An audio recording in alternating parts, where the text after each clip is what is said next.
이 상반기 결산 어떻게 보십니까? 느닷없이 물어봅니다. 이제 뉴캐슬의 돌풍, 리버풀과 첼시의 몰락. 동네 축구형 용만이.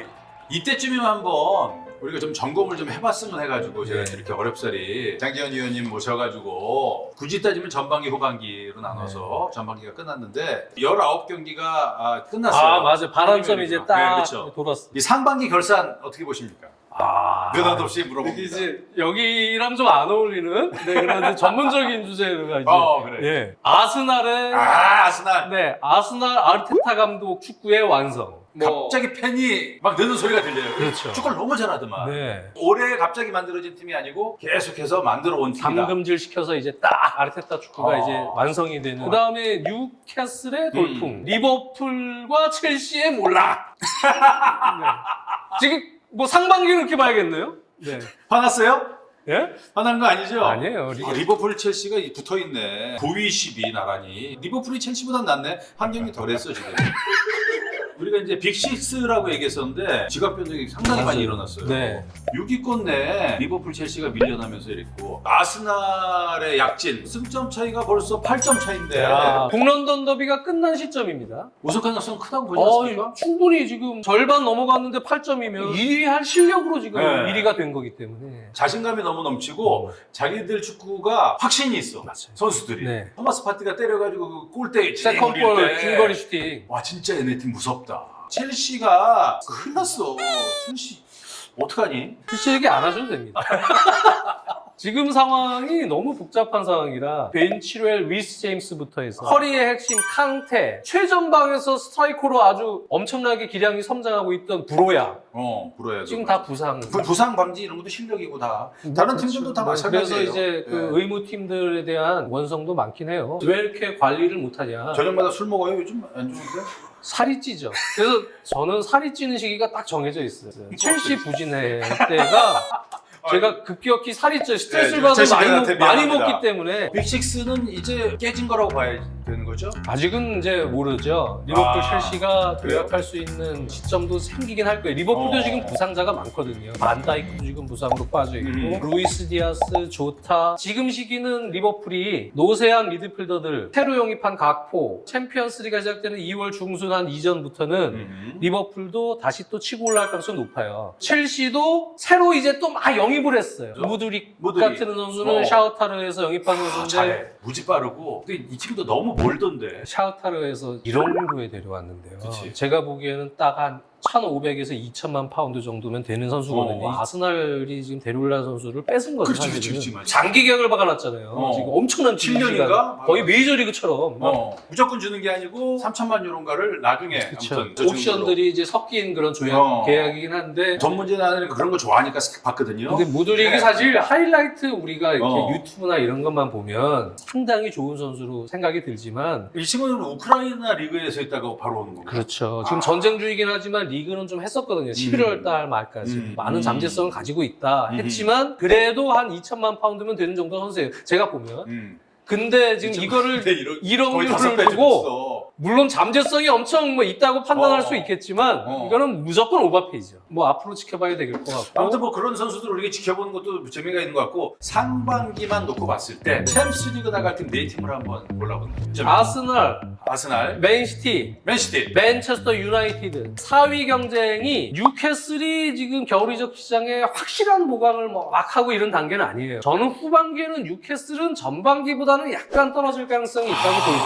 다른 팀들이 밑에서 도전을 덕적으로 할 가능성이 높기 때문에 토트넘, 리버풀과 4위 경쟁에 들어갈 거다. 첼시는 빠지고 첼시는 별로 기대하지 않습니다. 올 시즌은 그냥 저 강등 면하는 수준에서 세 팀은 거의 뭐 반확정적이라 보고 뉴캐슬, 토트넘, 리버풀이 결국은 4위 싸움을 하지 않을까.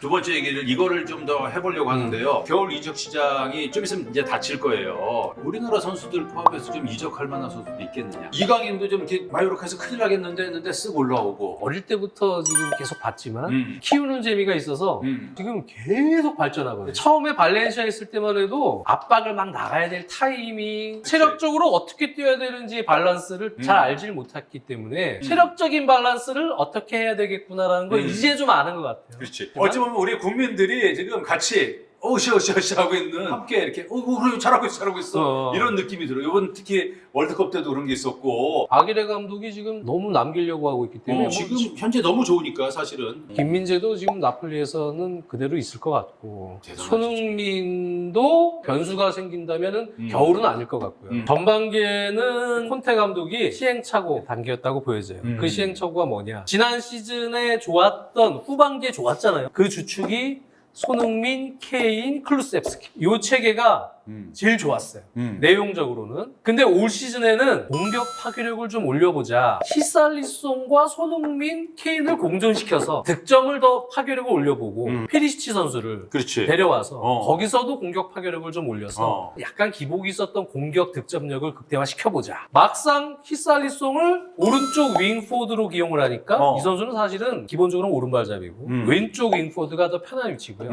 프리하게 공격수 역할을 하는 게 편한 위치인데 오른쪽 윙포워드는 잘 맞진 않는 옷이에요. 그렇게 하려고 했는데 히살리송이 좀 잘 맞는 위치가 왼쪽 윙포워드나 최전방이기 때문에 오른쪽 적응에 사실상 실패했다고 봐야 되고요. 케인 선수를 올 시즌에는 전방위적으로 영향력을 펼치게 하는 허리로 내려와서 공격형 플레이메이커 역할, 어시스트도 해준 역할 이런 거를 시키다가 체력적으로 좀 부침이 많고 장기 레이스에 올 시즌에는 히살리송도 들어왔으니 케인 선수를 조금 박스 안에서 득점에 좀 집중하게끔 좀 만들어주려고 했어요. 왜? 페리시치도 데려왔기 때문에. 그러면서 이제 또 케인 선수는 골을 넣는데 집중시키려고 했는데 케인이 안 내려오니까 팀이 안 돌아가요. 그렇지. 안 돌아가지. 페리시치랑 손흥민 선수도 같이 안 조합이 되고. 잘 안 맞고 오히려 라이언 세센용이 들어왔을 때가 손흥민 그렇지. 선수를 조금 더 편해하는 것 같고 겨울 이적 시장에 토트넘은 공격형 미드필드 좀 그런데 이제 요즘에는 그게 안 되니까 공격형 미드필더가 없이 케인 선수를 다시 허리로 좀 내려와서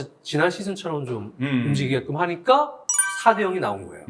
손흥민 선수는 왼쪽 윙포워드 말고 자꾸 페리시치랑 겹치고 그러니까 손흥민 선수는 약간 뒤로 빠질 수밖에 없잖아요. 역할도 어정쩡해지고 손흥민이 페리시치는 이제는 승점이 중요하잖아요. 지난 시즌에 좋았던 부분을 다시 복원시키기 위한 케인에게도 좀 넓은 활동량을 요구하고 페리시치와 윙백 기용도 라이언 세센용을 조금 더 많이 기용하면서 후반기에는 더 많아지지 않을까 예상을 합니다. 그 얘기 있던데 케인이나 손흥민 뭐 둘 다 나갈 수도 있고 둘 중에 하나는 구단에서 또 생각이 있겠죠. 워낙 계산이 빠른 구단이죠. 그치. 근데 지금이 약간 손흥민이 부진한 시기에 이적하는 건 좀 좋지 않다고 보여져요. 그런 것도 있나? 우리 연예계에는 대상 신드롬이 있거든. 대상 타고서 그 다음에 좀 잘 안 되거든.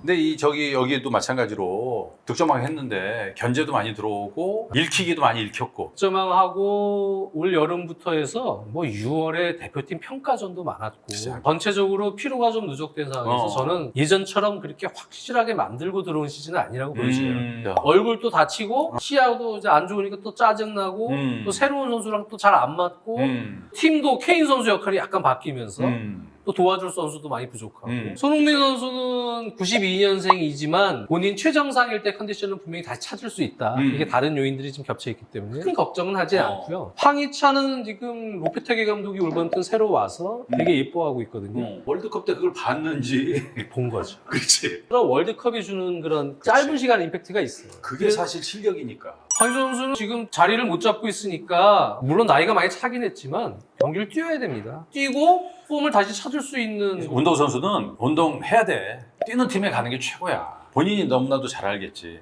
그러기 위해서는 사실은 뭐 일본이라든지 한국 얘기도 있고 그게 또 본인에게 또 좋을 수도 있고 백승호 선수도 와가지고 맨 처음에도 그렇고 뭐 이승우 선수도 그렇고 왔는데 빛이 나잖아 또. 그쵸. 자기가 운동장 위에서 빛이 나야 되니까 너무나도 좀 안타까운 그런 마음이 좀 들고 같은 팀에 이제 황인범 선수 황인범 선수는 지금 아마 조금 더 넓은 무대로 팀을 옮겨야 되지 않을까. 보면 그리스 리그 자체가 황인범 선수가 뛰기에는 지역이 좁다는 얘기가 아니고 그렇지. 조금 더 수준이 높은 리그로 가서 뛰어도 충분하다. 황인범 그렇죠. 선수는. 그리스 옆에 가까우니까 이탈리아도 가깝고 다 이제 잘 되고 있어요. 우리 지켜보면 될 것 같고요. 첼시도 이제 그런 과정이 이제 성장이 이제 좀 성인이 될 거니까 조금만 기다려. 야. 레스터 저 울버햄튼은 강등권에서 그러면 살아남을 것이다. 말 나온 김에 강등 예측해보자. 에버튼, 사우스햄튼, 웨스트햄 이런 팀들 가고 있지만 공동 꼴등. 웨스트햄 지난 시즌에 지금 7강 안에 들었던 그렇지. 유로파리그 결승까지 갔던 팀이에요. 멤버도 거의 그대로 있고. 작년에 너무 좋았거든 웨스트햄. 예, 근데 이런 팀들이 지금 다 쳐져 있어서 승점이 별로 차이가 안 나죠. 역대급 멸망전, 역대급 강등권 싸움이 후반기에 펼쳐질 겁니다. 여기가 아주 꿀잼이겠죠. 강등되면 챔피언십이 또 만만치가 않습니다. 다시 올라오기가 쉽지가 않아요. 웨스트햄, 에버튼, 소튼, 울버햄튼, 레스터시티 지금 강등권 싸움하는 팀들이 만만치가 않고요. 이 팀 분발해야 됩니다. 세 팀 얘기해봐. 웨스트햄, 에버튼, 울버햄튼 요 세 팀은 좀 올라와야 되지 않을까. 아 분발을 해야 된다. 웨스트햄은 사실 여기 있어야 될 전력이 아니고요. 어찌됐건 뭐 이렇게 지금 하위권 싸움도 볼만한 게 이렇게 있을 것 같고 우리 또 하반기 리그 재밌게 보도록 하겠습니다.